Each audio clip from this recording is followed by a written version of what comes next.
All right, ladies and gentlemen, welcome back to the channel. Today we have another Houston Rockets video for you guys. I did a pre-mock draft video, if you want to call it that, a couple of days ago. And so I've just been doing some research. I've been watching the film, hitting the lab, doing all that beautiful stuff to get my mock draft out to you guys. But I wanted to upload a video in the meantime while you're waiting, about just a possibility, because you've got Cade Cunningham, 6'8". The Houston Rockets are now the worst team in the NFL. Apparently we're playing football now. They're the worst team in the NBA, and they could very well get the first pick. So with that first pick, I would almost 100% take Cade Cunningham still at this point in time. I understand the risk for a bust, but when I look at the other three possibilities, I'm still going Cade, Green, Suggs, Mobley, if I had to make my top four of those top four. So stay tuned. But I want to talk about Cade Cunningham and Kevin Porter Jr. because Cade Cunningham listed point guard, Kevin Porter Jr. kind of a hybrid of a shooting guard / point guard. When John Wall's playing, he's more of a shooting guard, and then when John Wall's out, he's more of the point guard. The whole point of getting Kevin Porter Jr. was really and throwing him in the G League was to develop him as a point guard. So that's kind of an issue if you were to get a guy like Suggs, a guy like Cade. I mean, that's two point guards right there that, they can both play off ball very well. So can Kevin, but it's just something to at least think about. And that's a main reason why I see a lot of people wanting Kuminga. A lot of people want even Mobley.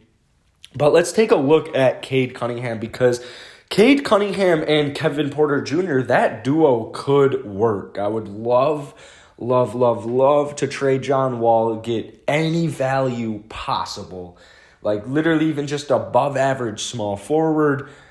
This team could be very well relevant next season. I'm going to assume that they have not a completely different roster, but they're getting close to, shipping out everybody in the Harden era. So for now, let's look at Cade Cunningham. He's an early favorite to go number one. He's had his ups, he's had his downs. His most recent down was maybe the tournament, but he showed some good flashes. He's a huge guard, which really gives him the ability to control the pace of a game. He's very polished. He's actually just outside of his game, he's also just a very mature dude. He's, 19 years old. He's got a 2-year-old kid. So he's extremely, extremely mature. He's got great court vision, and his decision-making skills are almost flawless. He's got the handles. He's got the strength. He's very good, man. He's not the most bouncy, but he can play above the rim. He's got, a big frame. He's got a 7-foot wingspan. He's good at scoring in the lane. He can score mid-range. He can hit the three-point shot. He's almost plays like a smaller Ben Simmons, but with just exceptional, exceptional court vision. It feels weird saying that because Ben Simmons has exceptional court vision. So maybe, he basically uses Ben Simmons' court vision, pace of play, body control, but he is just a much better shooter. He's not an incredible shooter, but he is a much, much better shooter. Much better shooter. He can break down defenders. He's lethal in the pick and roll situation. He can manipulate a defense. A good comparison to him would be almost Luka Doncic. Maybe a stronger Sean Livingston with a better jump shot, and then vice versa, a smaller Ben Simmons but with a nicer jump shot. This dude is almost 100% going to be a top 3 pick. Should be the first pick, but just for some background, right now the top 3 point guards are Cade Cunningham. It's crazy because he's 6'8", and then he goes Jalen Suggs, 6'4", and then you got Davion Mitchell, 6'2". Josh Giddey. Don't sleep on Josh Giddey. He's 6'8" out of Australia. I might make a whole-ass video about this dude, but so there's Cade Cunningham's stats. I'm just curious if you guys think it will work with Kevin Porter Jr. because I'm all for drafting Cade. I'm all for drafting whoever we got to draft. And, I'm going to let Stone handle. I have full faith, I have full trust in the Houston Rockets front office, in their management, in all that good stuff. I have full faith because I know, first off, they're like going to make a much better decision. As good as of a GM I think I could be, I would be a horrible GM. So with Cade and Kevin, the issue is you almost don't want to stunt Kevin's growth, but also you don't really know what Kevin is fully capable of. So I've really, really come around John Wall not getting shut down for the rest of the season. I've really come around to that side, or at least maybe not the whole season, but at least for the time being, at least for the month of April, I don't think John Wall should get shut down. It's very interesting to see John Wall be the point guard, Kevin be the shooting guard, and then it's very interesting to see Kevin be the point guard and just kind of see how he can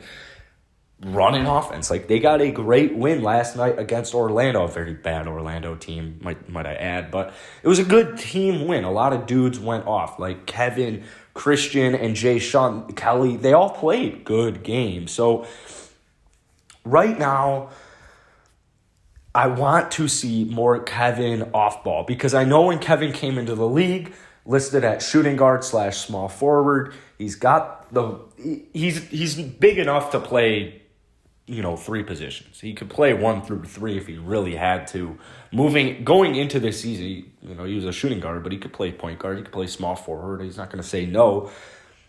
I would be 100% down for, and honestly, guys, I'm actually kind of realizing this as the video is almost over, but Jalen Suggs and Cade Cunningham, I think they both would be fine just because of not only Suggs and Cade's ability to work off ball, but also Kevin's ability to work off ball and just going with, he was a shooting guard last year, a shooting guard either before that. Like, he can play those positions. It's more of the way I'm trying to word this question for you guys to comment is drafting Cade Cunningham going to alter anything?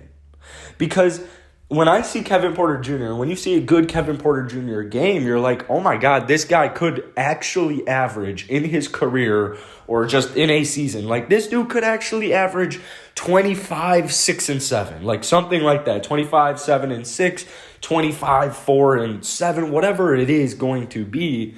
At 20 years old, I can 100% see Kevin pulling those numbers off at some point in his career at the very least. And with Cade, it's like, you just don't want to mess that up. But we're talking specifically about Cade in this video. I think Cade Cunningham and Kevin Porter Jr. would be a great duo. I think they would be a phenomenal duo because it's almost very similar with Cade as you have got a 6'8" guard who can play several positions. That is what makes these guys so great. He's got 4 more inches on Kevin, but I can't lie to you guys, I'm still a little nervous. And it's not just about Cade, it's about whoever we draft, even if it's Mobley. I'm still a little nervous. I know Mobley's got a great pick and roll game. I know KPJ, I like it. I'm not excited, but I am still a little nervous. No matter who we draft, I am going to be nervous. No matter who I talk about, I am going to be nervous. So let me know what you guys think about Cade and Kevin possibly being a just unbelievable duo in the NBA. Let me know down in the comments. Hit that like button, hit that sub button. I will see you guys later.